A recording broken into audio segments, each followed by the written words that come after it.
98.9 WTRH. The truth. If you're not listening to the truth, then it's false. The Thursday podcast. Why can't I fire Because you? I'm your wife. You can't fire me. We in this together.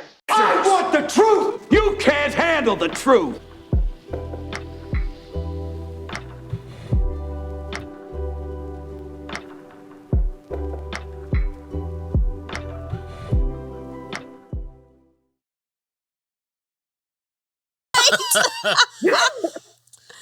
Dr. Not me. Yeah. Let me ask you this one question, because you said the word her journey. Mm-hmm. And I totally get it. But for a husband, what does it actually mean for a husband to attempt to partake on that journey with Buckle up for the ride, man. Get your winter pajamas out. I mean, what more? So when she starts that journey, Yeah. what more can I do for her? Because I'm like, To be honest, I get it. Be patient right. and understand it's not about you. And that's not in a negative sense. Yeah, I understand. So, three things brought patients to my practice for menopause. The top three. Okay. One, hot flashes, I can't sleep. She brings herself in for that. Mm-hmm. Number two, she came in because her husband made her come in. That would probably be You need to see about that. Yeah, I can imagine. And there why. were two aspects of that. One was behavior, one was sex. And let's be honest, it was sex. Right. It was this notion that I don't think my wife loves me anymore. Mm-hmm. I think she's having an affair. Wow. She used to want sex, and now she acts like she don't even care. Well, guess what? She don't care. She does not care. But she doesn't care about anything. That's what people miss. There's an apathy. Mm-hmm. She doesn't care. She may not be worried about her hair anymore. I'm done with this. Mm. She may not be worried about how she's dressed anymore. I'm done with this. She may not worry about what's happening at work. I'm done with this. She may quit organizations. I'm done with this. Mm-hmm. You see what I'm saying? Mm-hmm. Because there are changes that are going on with how the brain functions and interacts because those estrogen levels are low. And then progesterone levels are pretty non-existent once you stop having cycles. And testosterone levels can come down a little bit, not much, but estrogen primes testosterone. So that effect of testosterone isn't as much. She doesn't care because it did take me long before every time they came in, my husband thinks I don't love him anymore. And they would just be like nonchalant talking about it. Sometimes they came in with a note that their husbands wrote. I would be cracking up. You hear me? But they just knew that I was the one that's always laughing. I don't care what they said. I almost always laugh, and especially when their husbands sent them in. And so it became one of those issues where the first question I would ask them, if he can find you and get you going, is it still good? And that's how we got to really starting to understand some of what's happening. At least that's for me, starting to understand what's happening. Most of them were like, well, yeah. And they would laugh because it was if he could find me. Because they don't want to be bothered. Right. They don't want to be bothered. It's not about you. It's that I'm going through such an incredible transformation. You can't see this because it's happening on a cellular level. It's happening on a molecular level. My body is going through withdrawal. My system is going through withdrawal from all these high hormones. And it's out of whack. So the adrenal system has to try to kind of pick up the slack. The thyroid system has to kind of pick up the slack. You know, we're not keyed into our circadian rhythms. So that's light and dark. because that's a regulatory mechanism in our system. We're not sleeping deeply at night so that other parts of our regulatory systems kick in. We're already not doing that long before menopause is happening. True. We're horribly stressed, so our body's already converting everything it can to make our adrenal keep us running, and our main system collapses. All of a sudden, the ovaries are just like, okay, it's time. It's time. We're done. And so there's a lot going on. So I talk to patients about if you're getting disrupted. Now, if they tell me it was never good, I'm like, well, that's a different issue. Yeah, that's a different story. That's a different story. Right. Wow. Because I've had patients like, oh, he's had enough. Well, they're in a relationship where they have had a sexually demanding husband who has had sex with them whether they wanted to or not. And perhaps he is respectful of, now that you're in menopause, that's not something that I need to be doing. When I tell you, I can tell you every scenario. I had one patient coming in. It took me a while, and I felt bad. It took me a while to understand why she continued to have such issues with vaginal pain and this and that and the other. And I threw everything I knew at her, and it just wasn't better. And it's because her husband's like, if your vagina is hurting, then I need your mouth. I need whatever hole you got, and you don't have a choice in this. Let me tell you, you don't know what people live with. So when I tell you, I've met patients where they're at, and there are non-confrontational, non-judgmental ways for me to get that out of my patient when she comes through the door. And that's why my first question usually was like, if he can find you. Because the ones who are not hiding, they're like, oh, I'm not hiding. He's had enough. And the first time I heard that, I was taken aback. I was just like, but then over time, I think back at the things that I've heard and seen. And some of those patients, their husbands already been someplace else. It's like it ain't an issue. But then their husbands don't send them in. You know? Yeah. And then there's the behavior aspect. Yeah. The edginess, that's the kind word. That's real. That not even a short temper, not even a short fuse, no fuse.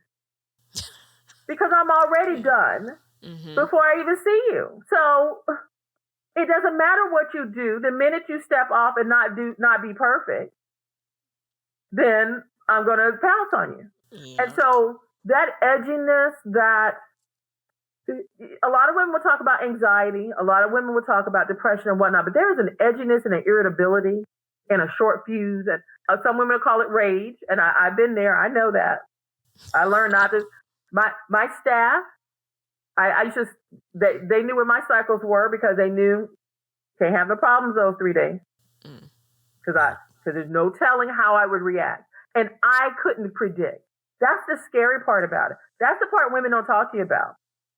Especially professional women and business owners and things like that. They don't tell you about being afraid they don't know how they're going to interact. They don't know what they're going to say. They don't know what they're going to do. They don't know how they're going to feel. They can't predict it. That's very unsettling. That's very unsettling.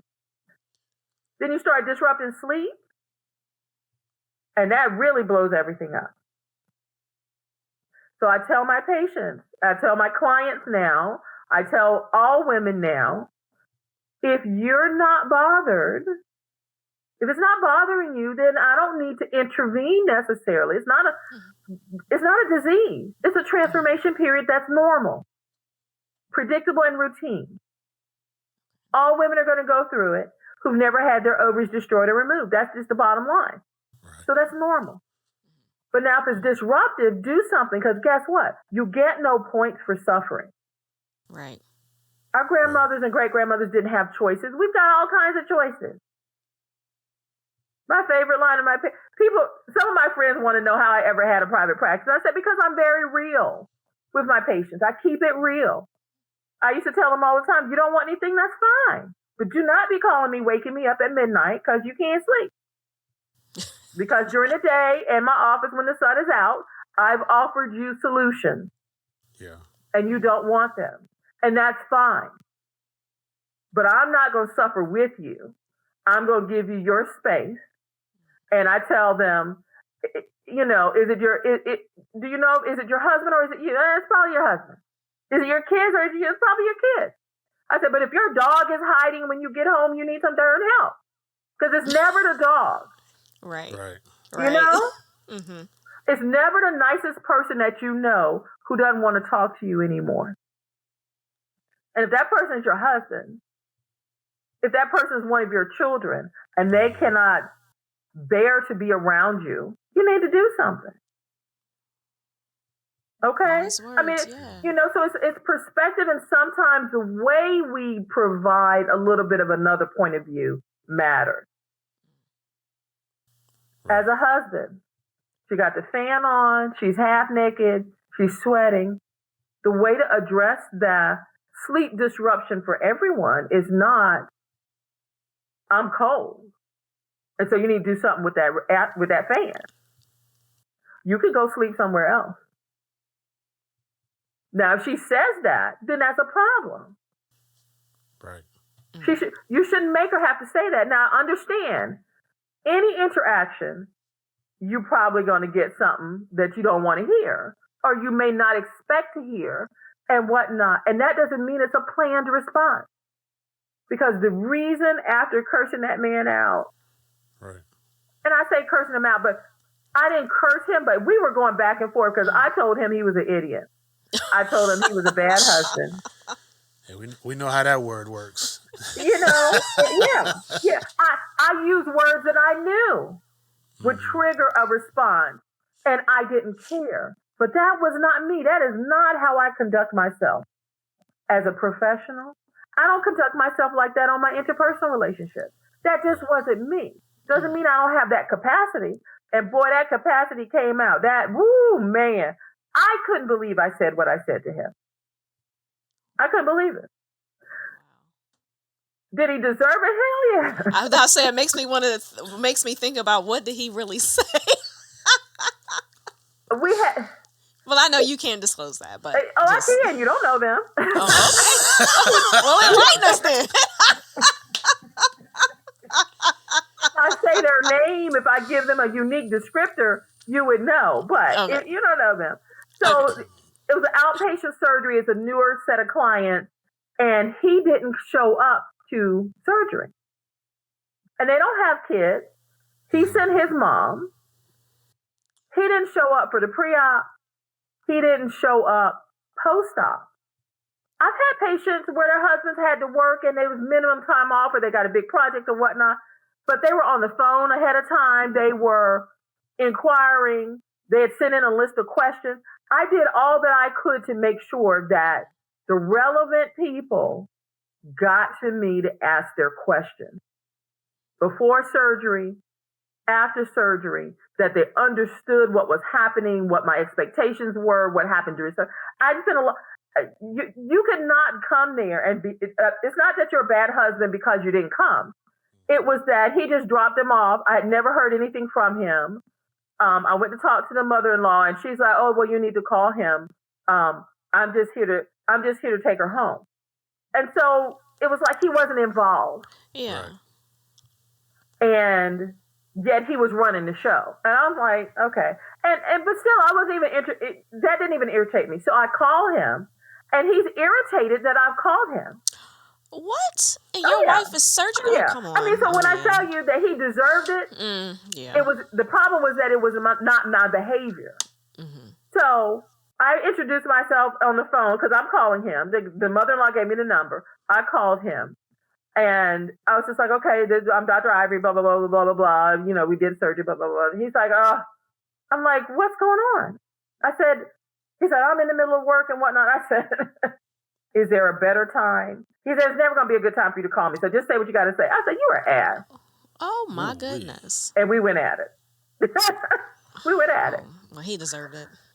And the point was, his behavior is his behavior.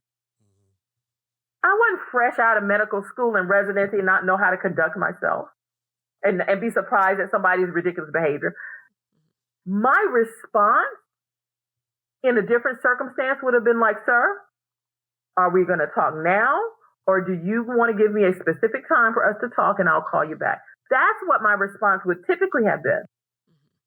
But I was ready to take him on because you know what? I was on the edge.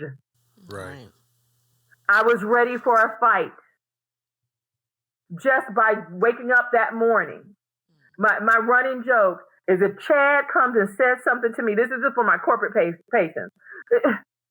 Chad better not say anything to me. I mean, that you're already geared up, ready to do something because that releases some of that tension from that edginess and blah, blah, blah, blah, blah. But it wasn't me. I was completely out of control.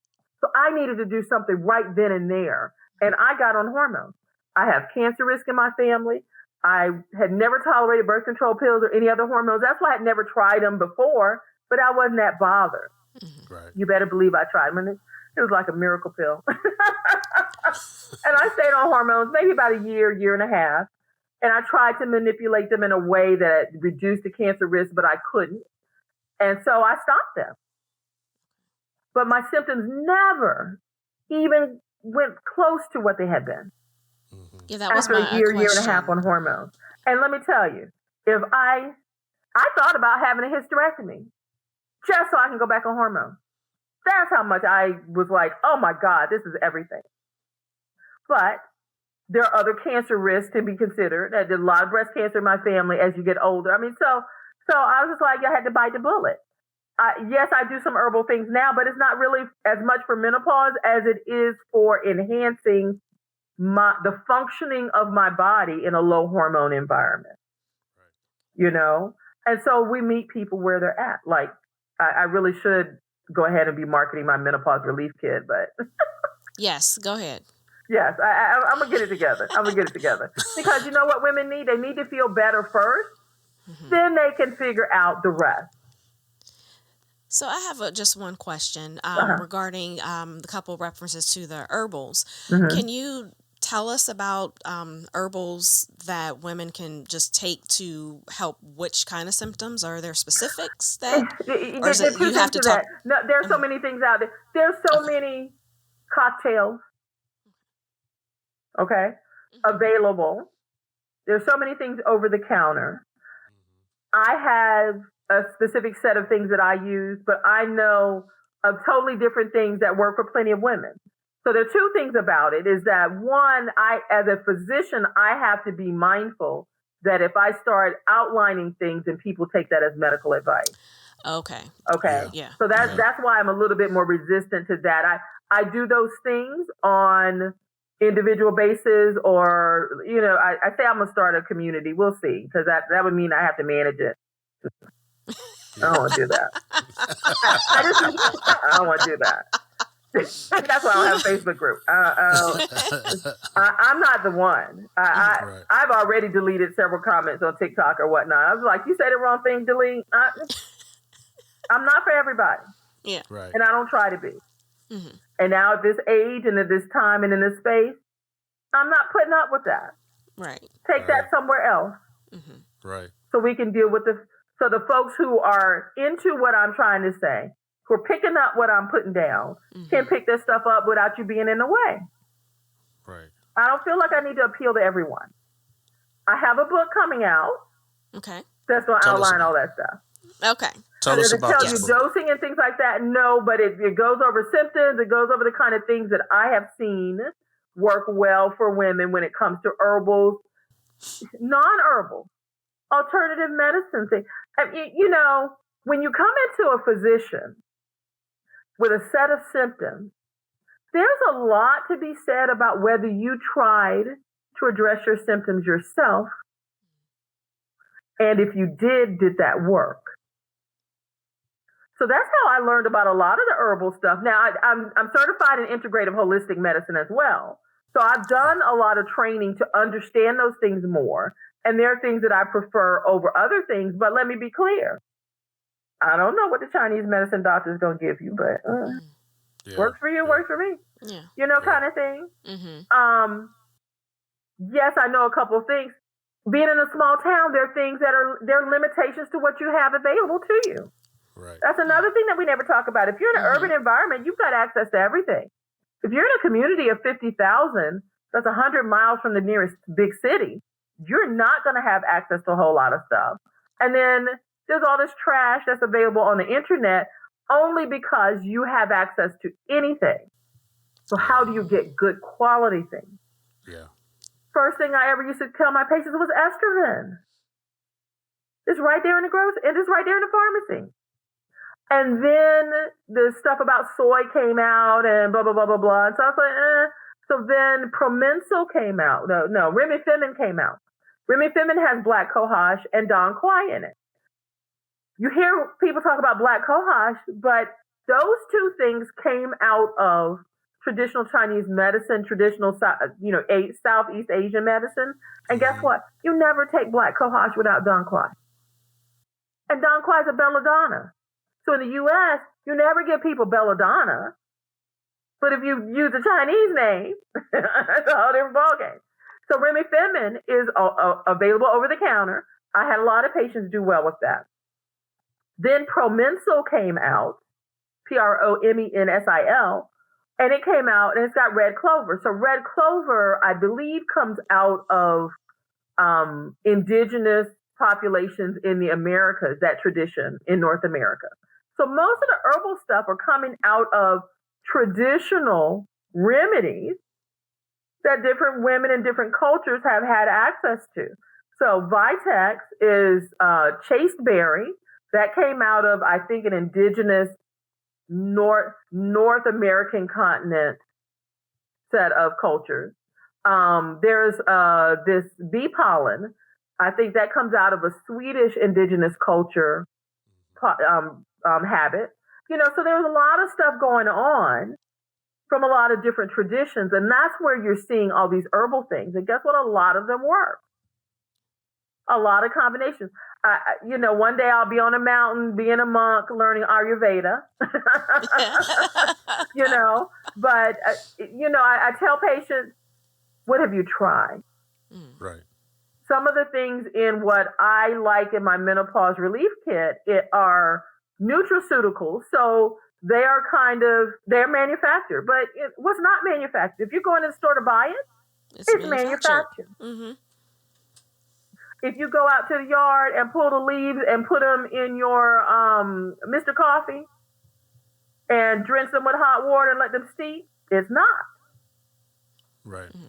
Mm-hmm. So dietary changes can be helpful to a lot of women as well. And so you start talking about flaxseed. So you start talking about adding nutritional sources that can help buffer,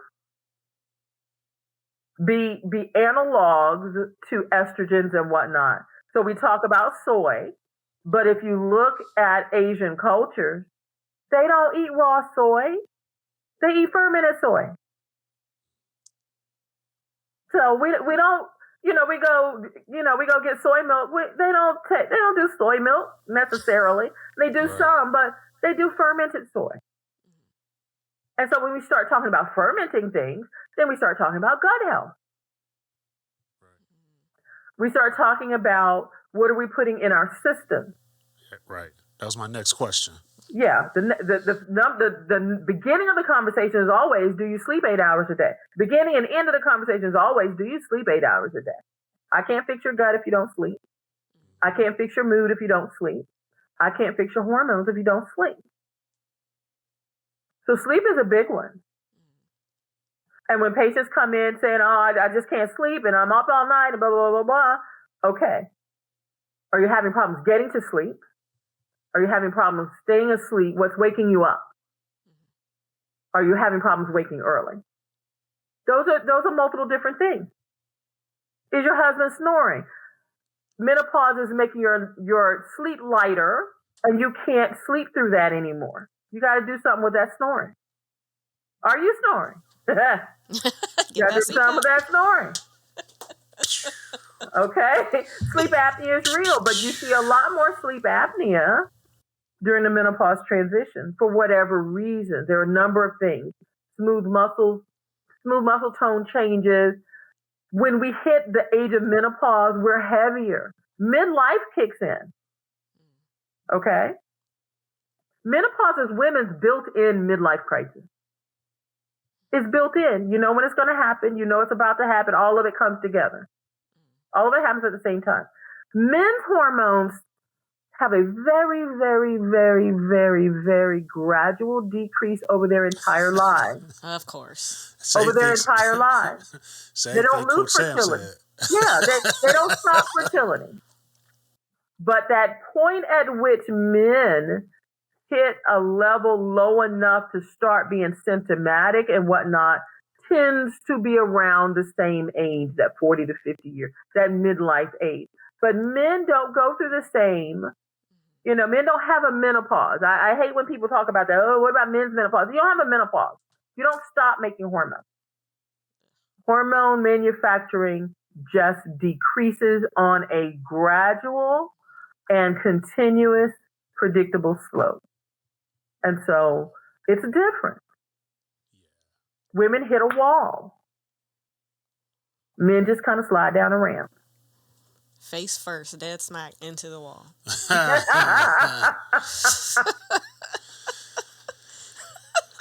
Is normalcy possible after menopause? Like, I'm like, am I going to be angry forever?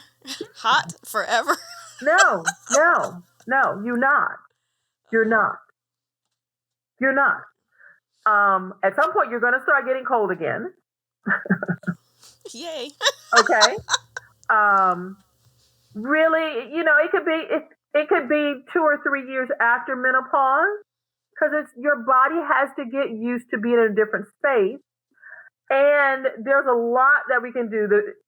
I kind of have a perimenopause formula and a late menopause, postmenopause formula, because generating the energy on the mitochondrial level, having a functioning gut, having normal sleep cycles.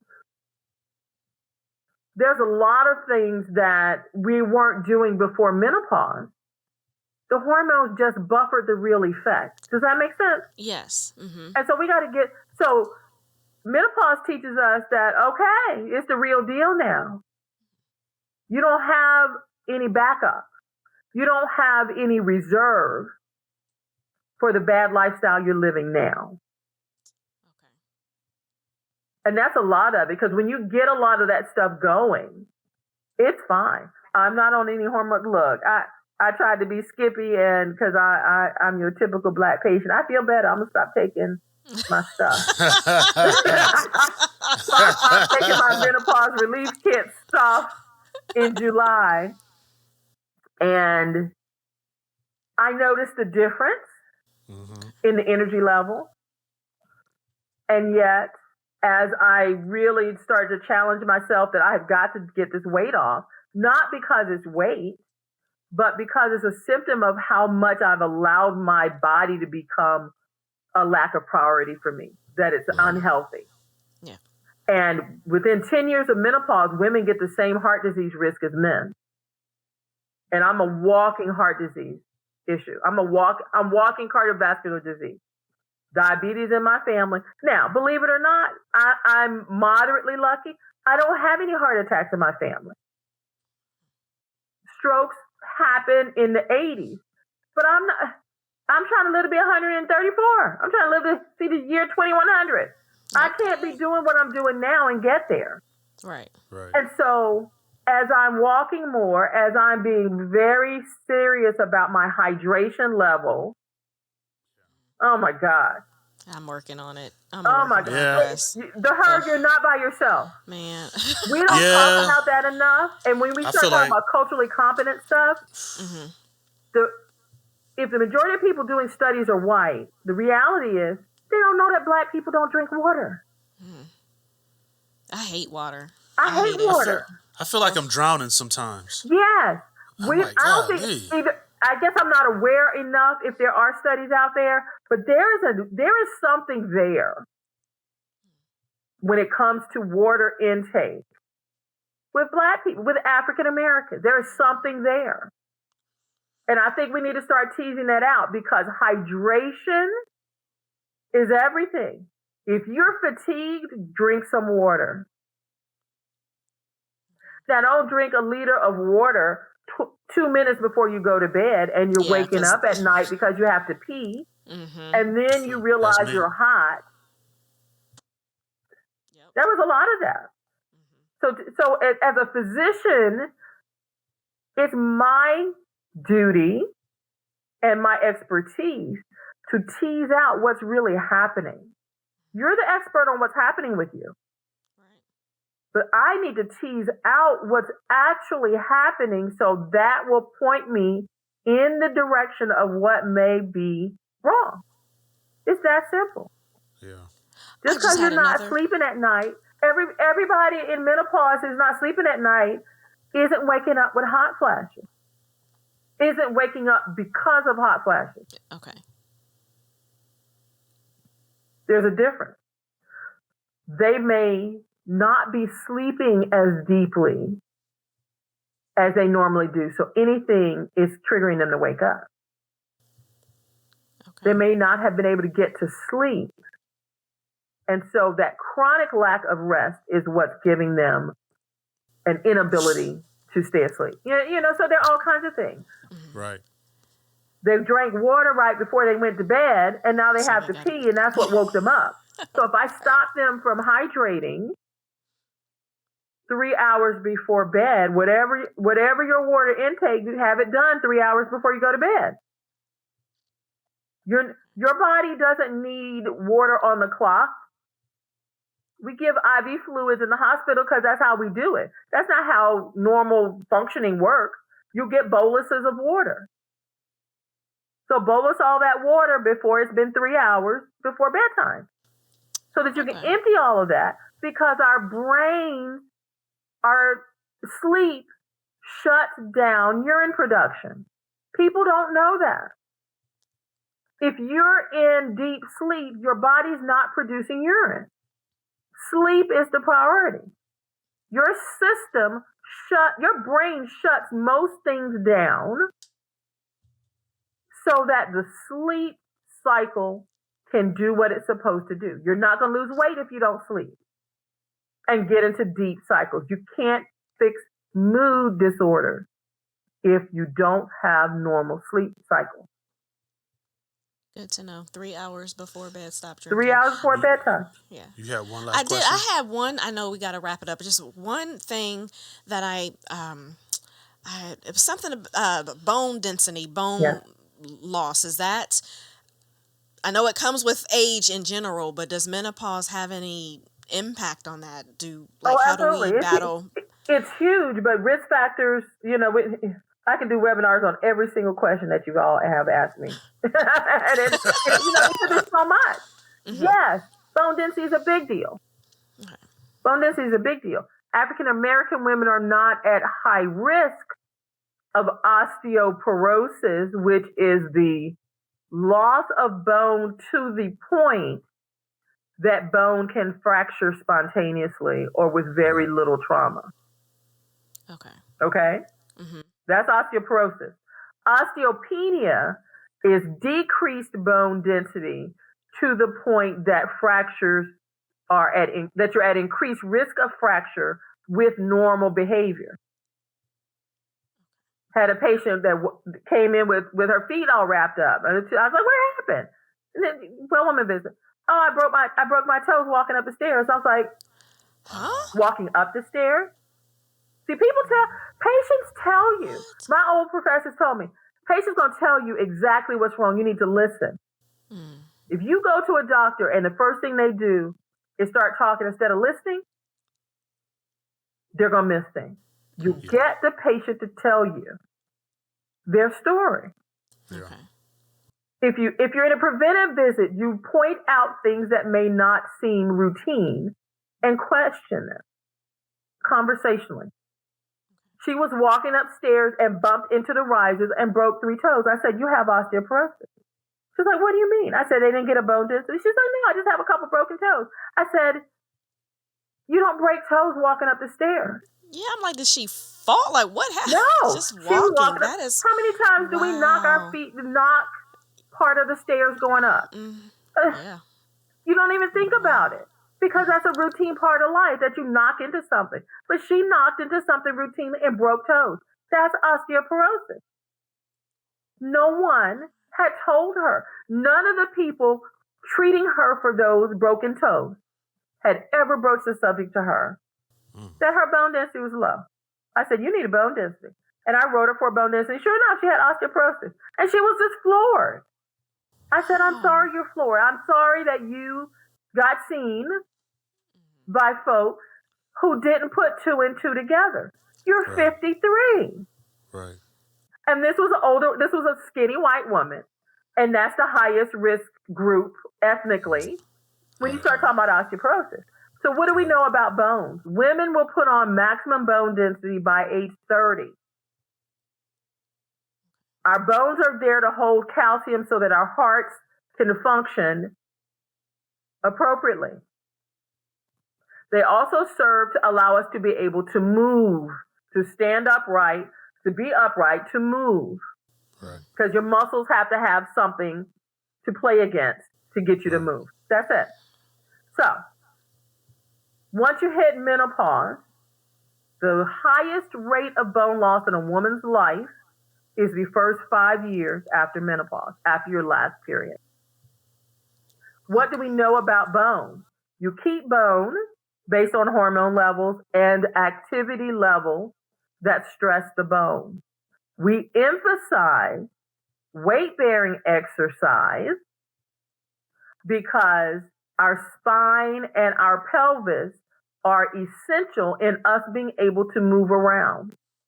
It doesn't mean that other bones don't get soft, holy, full of holes. Don't lose bone. All your bones lose it. But what's going to shorten your life the most? Not being able to get up and move around and walk around. Right. That's why we emphasize spine and pelvis.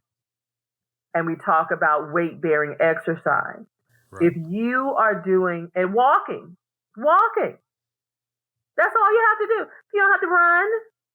Right. Okay. Walking. Just walk. You can walk on a treadmill. You can walk outside. Bicycle riding outside is weight-bearing. Stationary bike is not. Because when we're So- outside, Start riding your bike. we are going over terrain. And when you're on a stationary bike, you're not. Swimming is not weight-bearing exercise. Doesn't mean it's not great exercise. It's not weight-bearing. That's part of why it's great exercise. If you got bad knees, you swim. Okay? But if you got bad knees and you can't walk, you need to lift weights so that you can get weight-bearing. You got to stress bones for them to build themselves up in areas where they are stressed. And that's what movement and weight-bearing exercise and things like that do. You do not see age-related bone loss be a factor until people are elderly, and elderly meaning that they have such low energy and functioning that they're not moving around very much. Right. So is there a specific age where you should get a bone density test? I got one last year because my job offered it for free, so I just did it. Right, because your insurance company isn't paying for it. Right. Your job offered it. I did everything I could to get women who are right there at approaching that last cycle to get their baseline bone density to see where we stand. You know how many women were already osteopenic even before menopause? A whole bunch. Do you know why? 2 reasons. And this aspect is getting worse even more so since the pandemic. We're not active enough. We don't have great vitamin D levels. And women have been on low dose hormone for contraception or no estrogen hormone for contraception for years and never put on maximum bone density. We have to pay attention to those things. So I learned to start getting bone densities in my young ladies who had been on Depo-Provera for a long time because they had osteopenia. They never put on normal bone density. I got away from Depo-Provera quite quickly when it was clear that bone density was an issue. Implanon, Nexplanon, we do not see the same bone density issues. So I loved that for young women for contraception in terms of an estrogen-only, a non-estrogen contraception, because they did not lose bone density. They were not showing decreases in bone density over time. And I checked several of my patients for that. When we talk about IUD, there are benefits to a non-hormonal IUD because it doesn't change the hormonal status of the patient. When we talk about ultra low dose birth control pills, I've had young women coming in with vaginal dryness concerns and libido concerns and whatnot because their hormone levels are so low that they're symptomatic. And so those are the kind of things we also need to start paying attention to over time. I am not anti-contraception on any level because I assure you that, 18 pregnancies. And I come from a family where I've got great-grandmothers. All my great-grandmothers had between 8 and 15 pregnancies. Yeah. And they all lived. So, I've had a patient, I think she had 22 kids. Oh my goodness. Wow. She had 22 kids and only, I think 3 sets of twins, but she had 22 kids. I'm not anti-contraception at all. But we need to know the health impacts of anything that we do, any decision that we make, any choice that we make. What's the benefit versus what's the risk? What's the benefit of the risk of not doing it? What's the benefit of the risk of doing it? So you see that engineering comes back. If people, my patients never know. My brain is always doing that. What's the risk benefit ratio? Right. I'm always working the numbers in my head, but that's not what comes out of my mouth because that's not how people live their lives. Right. And so bone density is a big deal, but the majority of women are going to die of heart disease. And then the next set are going to die of cancer. And so we have to prioritize breast cancer and colon cancer. Because lung cancer is finally starting to fall away as we've gotten people to stop smoking. Yes. Okay? You take those two categories out, those take out 70% of people. Wow. Heart disease and cancer. And so, yes, bone density is there, but you got to make it to 70 or 75 or 80 or 90 or 100 to break a hip. Yeah. And no, I don't want you to be behind the 8 ball. So I address all of that. That's the prevention part that most physicians are not paying attention to, that we let go, that we could get all the patients back again if we got serious about that kind of stuff. Right. On top of other things. And I'm not a primary care doc. I loved being a gynecologist that saw problems and things like that. But comprehensive solutions are a big deal. And menopause is a wonderful opportunity for a comprehensive solution to how do we live longer, healthier, happier, and be able to function independently. Normal aging is trucking along till you hit a wall and you die. It is not this slow decline and loss of function and loss of mental capacity. That's not normal aging. That's a byproduct of a bad society and unhealthy lifestyle. And menopause is a very nice time to start changing that and correcting that. Right. And if the alpha woman in the family corrects those things, everybody else in the family is going to fall in line because they're not cooking for themselves. Right. They're not getting up doing this stuff for themselves. Unless the alpha male is cooking all the time. That's a beautiful thing. And menopause is a great time to start doing the laundry and cooking if you weren't doing that before, because I promise you, she'll hide less when she has fewer things to do. Right. But that's a whole relationship conversation. Yeah. Right. Well, I know we are winding up on time, so I just wanted you to be able to let us know where people can find you on your TikToks and when is this book coming out and this menopause kit, like all the things. So give us your social medias, your websites, your book, and all the deeds. All the things. All that. Call to order. Call to action. As of today, Yes. you find me on social media. I am Dr. Donna GMD, DRDONNA just like it says on the screen. I'm Dr. Donna GMD. Yep. I prioritizing TikTok and YouTube this year because I'm on a mission to get the message about menopause out to 1 million women.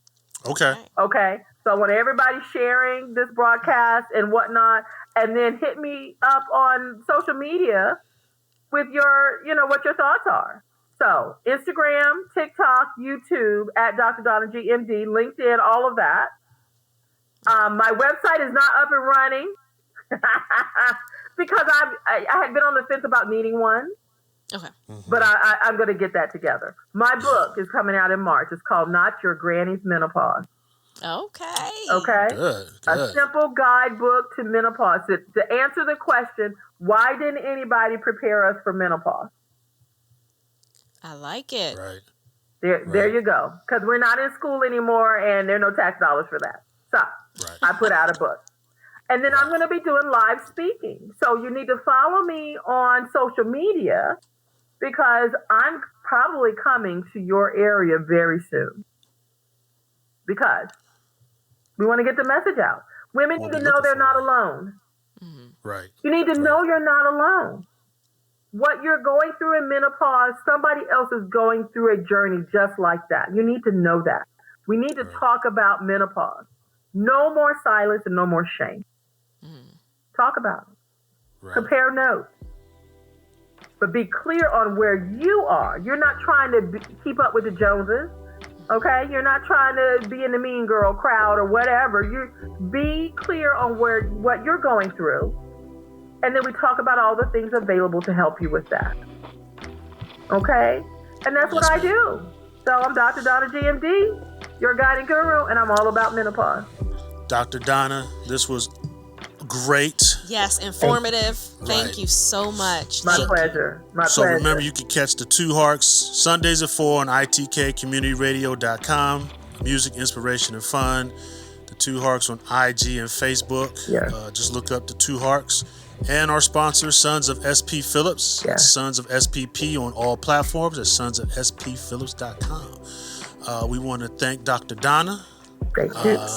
And as the Her always says, thank you for your ears. Thank you for your ears. And as we always say, pray along the way. All right. That's right. I Thank love you it. so much.